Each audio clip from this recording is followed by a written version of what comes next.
આગળ વાત અમદાવાદની કે જ્યાં સાણંદ જીઆઈડીસીમાં આગની ઘટના। ટાટા નેનો પ્લાન્ટની બાજુમાં આવેલા એક એકમમાં આગ લાગી।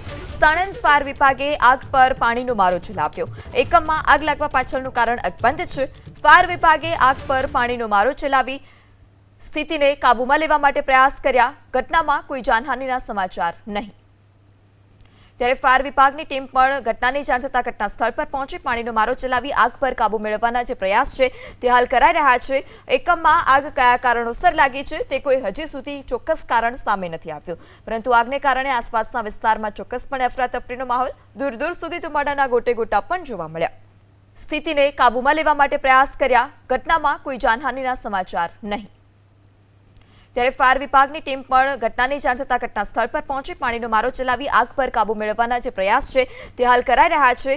એકમમાં આગ કયા કારણોસર લાગી છે તે કોઈ હજી સુધી ચોક્કસ કારણ સામે નથી આવ્યું, પરંતુ આગને કારણે આસપાસના વિસ્તારમાં ચોક્કસપણે અફરાતફરીનો માહોલ, દૂર દૂર સુધી ધુમાડાના ગોટે ગોટા પણ જોવા મળ્યા।